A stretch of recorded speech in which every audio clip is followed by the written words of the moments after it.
seja muito bem-vindo à Comissão Executiva. Portugal está menos desigual, mas é o país onde a pobreza mais sobe. O mais recente estudo da Organização para a Cooperação e Desenvolvimento Económico, OCDE, sobre desigualdade e pobreza, revela que Portugal é o 7º país mais desigual e o 8º mais pobre. O estudo pede que se dê atenção aos jovens. Na Comissão Executiva de hoje vamos olhar para o fosso entre ricos e pobres. Contamos com a análise de Bruto da Costa, sociólogo, Carlos Farinha Rodrigues, professor do ISEG, e Ana Balcão Reis, professora da Nova SBE. Muito obrigada a todos pela presença nesta Comissão Executiva. Professor Carlos Farinha Rodrigues, como é que olha para as conclusões deste relatório que diz que Portugal está menos desigual, mas foi o país onde a pobreza mais subiu entre 2011 e 2013? Quer dizer que foi cara a fatura da crise? A fatura da crise foi claramente cara, mas já lá iremos. Eu acho que este relatório que a OCDE agora publica tem aspectos extremamente importantes. No caso concreto de Portugal, tem um pequeno handicap. É que nós temos informação mais recente que aquela que vem no relatório. O relatório da OCDE vai até 2012, ou seja, tem informação sobre 2012. O INE, que nos últimos anos tem feito um grande esforço para antecipar a publicação de dados, já nos permite ter uma fotografia do que acontece em 2013. E, portanto, de alguma forma, estes dados da OCDE, para nós, estão relativamente atrasados, embora algumas das ilações que dali se tiram são importantes. Em relação à frase concreta, o que acontece é que, ao longo deste período das políticas de austeridade, nós tivemos indiscutivelmente um agravamento de todos os indicadores de pobreza. Essa parte aí não suscita qualquer discussão. Em relação à evolução da desigualdade, ela exige uma explicação mais fina. Isto porquê? Nós tivemos uma forte contração de todos os rendimentos, mas essa contração foi relativamente desigual. Um dado que não vem neste relatório, mas que o INE permite obter, é o seguinte: se nós virmos o que se passou entre 2009 e 2013, os rendimentos das famílias em Portugal desceram cerca de 7%. Se nós analisarmos o rendimento dos 10% mais ricos, desceram 8%. Mas os rendimentos dos 10% mais pobres desceram 24%. Ou seja, nós temos aqui um forte agravamento do fosso que separa os mais ricos dos mais pobres. E isso é precisamente o que os indicadores de desigualdade nos dão. Nós, de facto, temos um indicador que é o índice de Gini, que praticamente não mexe, e ele é muito sensível à parte central da distribuição, se quisermos de uma forma mais simples, ao que se passa na classe média. Mas se nós olharmos para os indicadores que medem a distância dos mais ricos e mais pobres, todos eles se agravaram. Portanto, a frase com que abriu é parcialmente correta, no sentido que tivemos um forte agravamento da desigualdade, mas eu diria que também tivemos um forte agravamento da pobreza e da desigualdade. Mas é uma frase que consta do relatório da OCDE. Mas tem que ser lida com esta grelha que eu tentei apresentar. Professor Bruto da Costa, era uma inevitabilidade este aumento do fosso entre ricos e pobres, tendo em conta o quadro de ajustamento porque passou Portugal nestes últimos anos? Não era, nem é, nem nunca foi. A desigualdade é o resultado de comportamentos e da forma como as pessoas aceitam de uma determinada organização social e económica. Eu já falo nisso, mas eu queria ilustrar com um dado do INE exatamente aquilo que o Carlos Farinha acaba de dizer. Entre 2009 e 2013, a proporção dos rendimentos dos 90% mais ricos em Portugal, do rendimento, para os 10% mais pobres, aumentou de 9,2 em 2,9 para 11,1 em 2013. Portanto, praticamente 2 pontos percentuais de agravamento da desigualdade. Portanto, dizer que a desigualdade não aumentou não é verdade. A desigualdade em Portugal aumentou, como também a pobreza.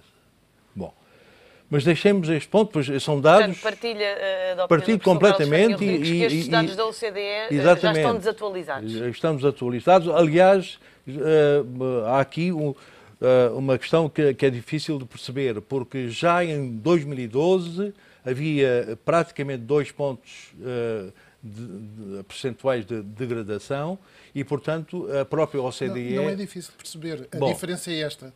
É qual é o indicador que se mede. Exatamente. Se medir pelo índice de Gini, de facto, o índice de Gini manteve-se estável. Pronto. Porque a posição relativa da classe média se manteve estável. Exatamente. Agora, o afastamento entre os mais ricos e mais pobres, esse é inquestionável. Exatamente. Agora, eu, pessoalmente, tenho criticado muito a discussão de problemas de emprego, de pensões e de várias outras componentes importantes que vão condicionar as condições de vida, a discussão disto como se fosse uma conta aritmética. É a discussão normalmente nos meios de comunicação social e nos discursos dos nossos ministros, normalmente a economia e as finanças são uma conta de somar. Há muitas contas de somar na compreensão da pobreza e da desigualdade. Mas eu acho que temos que evitar isso. Porque se nós formos ver outros aspectos do relatório da OCDE, nós vemos que a OCDE tenta ver qual é o impacto da desigualdade no ensino. Tenta ver qual é o impacto da desigualdade na riqueza em vez de ser no rendimento. E vê-se com estes números que toda a organização da sociedade portuguesa está feita para não só para criar desigualdade, mas para aumentar a desigualdade e para a consolidar. Isto, aliás, vem de acordo com um ponto muito importante de um relatório insuspeito, porque é do Banco Mundial, de 2006.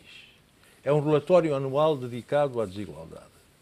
E o Banco Mundial diz 2 ou 3 coisas fundamentais nesse relatório. Primeiro, que a desigualdade de rendimentos não é separável da desigualdade da riqueza e do poder.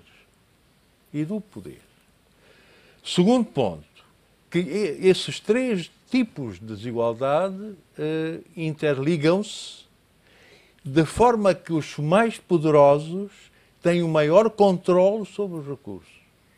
Segundo ponto, são aspectos estruturais.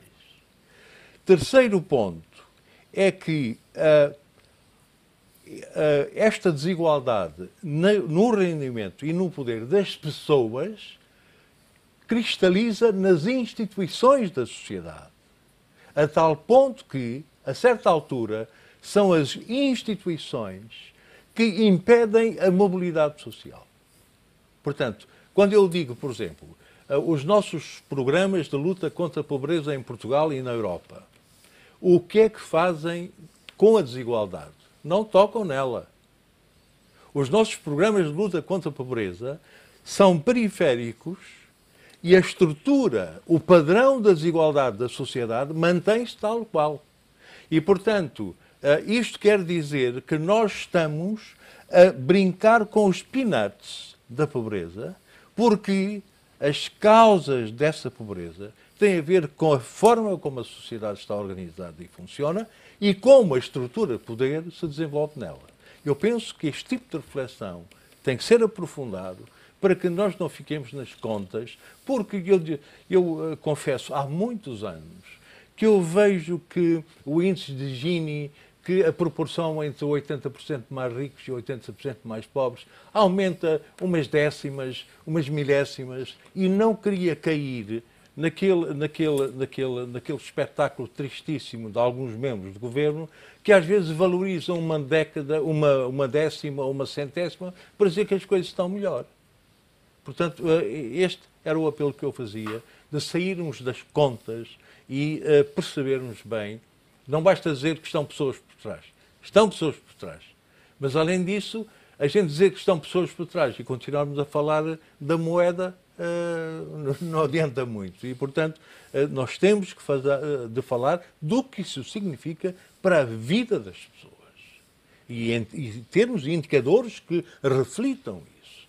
Como disse, o problema da educação, o problema do tipo de emprego é outro aspecto que o relatório da OCDE fala, e da relação entre empregos não típicos. Eles falam standard, non-standard, não é? Que nós chamamos atípicos, mas que estão a ser cada vez mais típicos, não é? Portanto, a relação de empregos não típicos com o rendimento, o problema dos salários das mulheres, outras causas estruturais. Portanto, não é uma questão de ficarmos satisfeitos com a evolução de décadas, se for positivo. Professora Ana Balcão Reis, Portugal foi longe demais na austeridade, na sua opinião? Bom dia. Eu primeiro queria dizer que estou aqui acompanhada de pessoas que têm trabalhado na pobreza muitíssimo mais do que eu e, portanto, até estou a gostar muito de ouvir. Eu não sei se Portugal foi longe demais na política de austeridade e aqui provavelmente estou com uma opinião um bocadinho diferente. Neste sentido, eu acho que há algumas alternativas que talvez tivessem ainda sido piores. Se pensássemos que não estávamos no euro e que tudo que tinha havido era uma desvalorização da moeda, provavelmente o poder de compra em termos reais de toda a gente tinha caído muito mais, sem sequer haver a possibilidade de algumas defesas que, apesar de tudo, foi possível introduzir, tendo sido feito desta forma, quero eu dizer, de baixar, por exemplo, quando foram a queda nos ordenados dos funcionários públicos, de, apesar de tudo, os menores de todos não terem reduzido, coisas deste género, que se fosse uma queda via poder de compra, via alteração da taxa de câmbio ou aumento da inflação, isso seria mais difícil. Mas eu até gostava de voltar à parte que falaram da pobreza e até perguntar aqui a quem tem trabalhado mais diretamente nestes assuntos, porque eu acho que uma das coisas que às vezes não é clara nestes dados da pobreza, na desigualdade é claro que faz muita diferença olhar para os indicadores, como já foi dito, não é? É muito diferente olhar para o índice de Gini, e o índice de Gini só é relevante quando há mudanças grandes no valor. Mais uma décima, menos uma décima, não quer dizer nada. É evidente. E, portanto, estar a discutir isso não vale a pena. Olhar para outros indicadores, para os extremos, não é? Para a comparação dos extremos, às vezes dá uma informação muito, muito diferente. Mas eu ia olhar para a parte da pobreza e também chamar a atenção que é uma coisa que me faz sempre um bocadinho de confusão. Quando se olha simplesmente para a pobreza relativa, não é muito claro se está a olhar para a pobreza ou para a desigualdade. Está-se a comparar quem é que está muito longe do rendimento mediano do país e, portanto, não exatamente para o rendimento real. Mas há uma outra medida que é apresentada até no relatório da OCDE, em que tentam olhar para uma medida de pobreza mais em termos de rendimento que as pessoas têm e comparar a evolução. E aí é claro que quando há uma medida, eles têm a medida usando como referência os valores de rendimento de 2005, e portanto já não estão só a comparar com o rendimento mediano do país, estão a comparar com o valor fixo. E aí a percentagem de pessoas abaixo dessa linha de pobreza tem subido sempre. Portanto, o que tem a ver com a queda do rendimento per capita também, quer dizer, mas aí claramente há um agravamento. Em relação ao 9 também. Sim, 9 é em mesmo relação ao isso. 13. Sim. Desde 2007 até. Exatamente. Pois.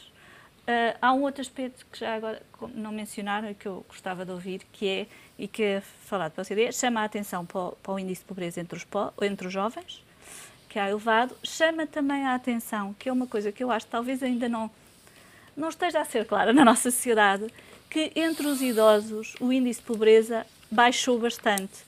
E esta ideia, que eu acho que ainda perpassa muitas vezes nos discursos, de uma equivalência entre ser idoso e ser pobre, eu acho que já está muito longe do que é a nossa realidade.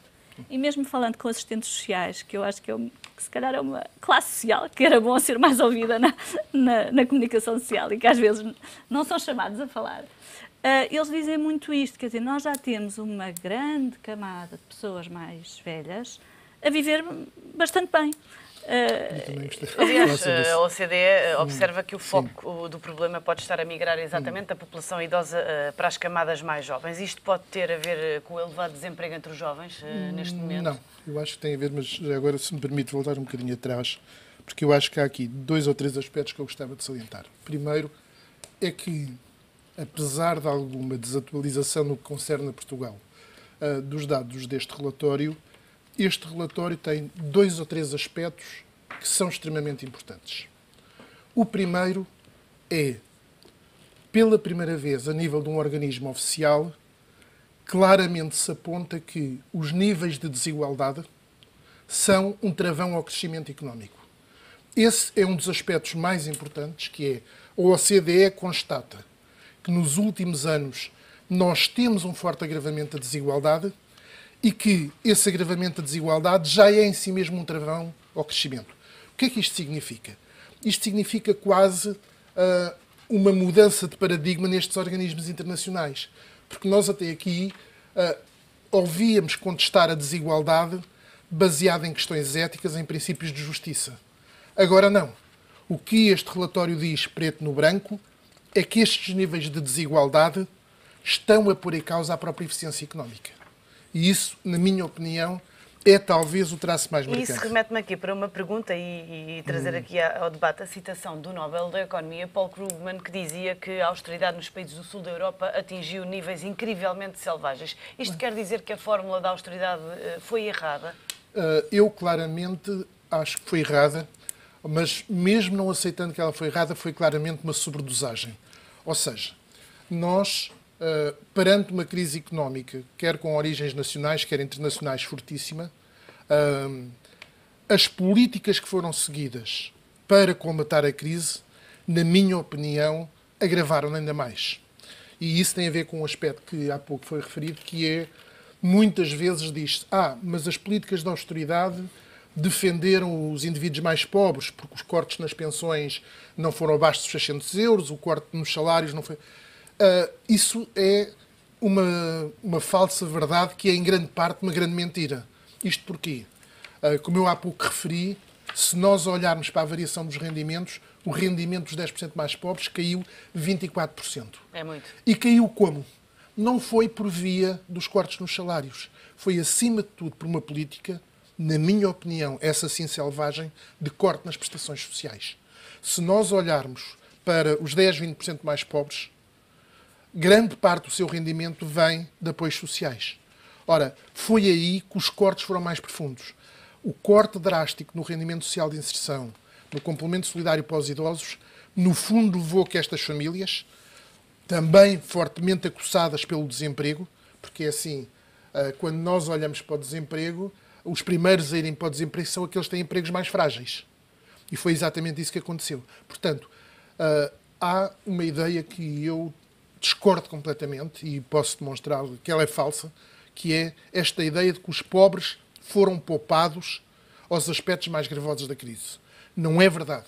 Foi a população mais pobre, a situação em maior precariedade social, quem mais sofreu os efeitos desta crise. Professor Bruto da Costa, a austeridade acabou por custar muito às populações e não ter os efeitos desejados, não cumprir os objetivos? Eu penso que a desconversa que o Fundo Monetário Internacional fez sobre, depois de sair, sobretudo, e mesmo durante o tempo da Troika, sobre os efeitos e os resultados das políticas, foram a maior pouca vergonha de uma instituição que aqui internamente forçava determinadas políticas e lá fora, nos Estados Unidos, em Washington, dizia o contrário. Portanto, eu penso que aquilo foi um espetáculo tristíssimo. Em segundo lugar, eu penso que a ideia do pensamento único é característica de algumas instituições internacionais já há décadas. Não é nada de novo. Eles pegaram num modelo e, se o modelo não pegar, pior para a realidade. Pior para a realidade.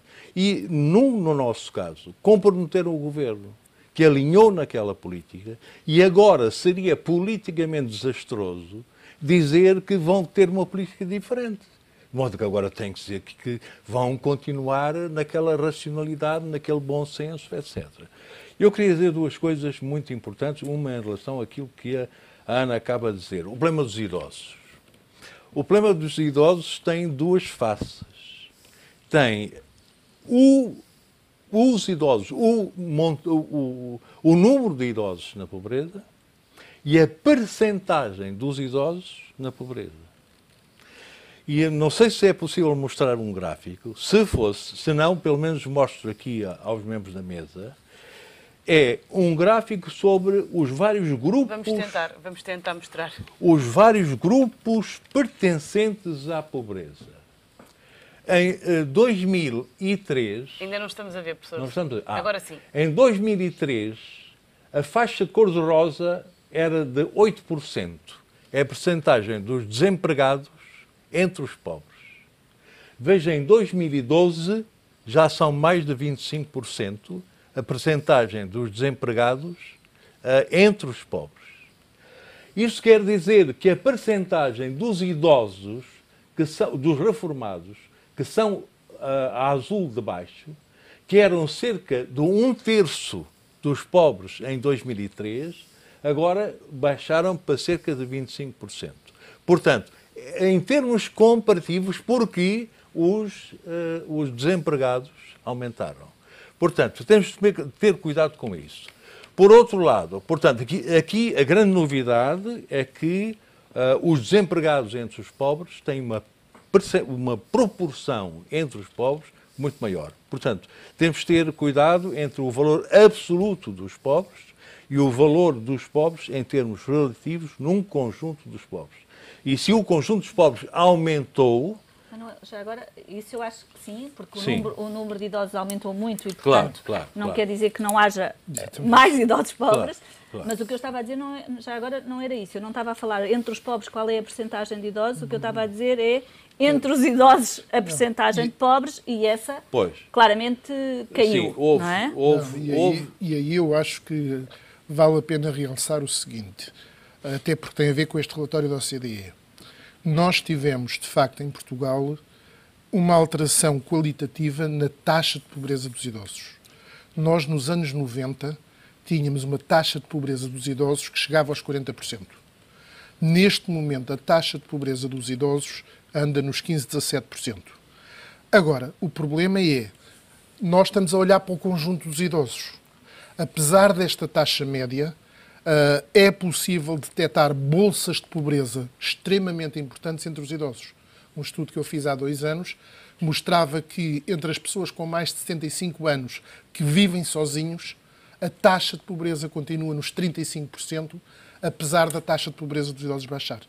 Agora, o que é importante e porque tem a ver com este relatório é o seguinte: aquilo que nós detectamos em Portugal não é um fenómeno exclusivamente português, é um fenómeno europeu e é um fenómeno da grande parte dos países da OCDE, que é, há uma transposição dos idosos como um dos setores mais vulneráveis à pobreza para as crianças.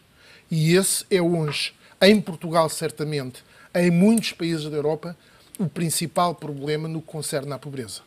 Eu estou convencido que se amanhã tivermos um governo que queira atacar as questões da pobreza em Portugal, terá que ser por aí que começa. Isto é, por combater a pobreza das crianças e dos jovens. Ou melhor, dos jovens e das crianças em situação de pobreza. Isto porquê? Porque atacar a pobreza das crianças e dos jovens implica medidas para ajudar essas crianças, mas implica medidas para ajudar as respectivas famílias. Já continuamos a nossa conversa nesta Comissão Executiva depois de uma curta pausa. Volte connosco. Até já.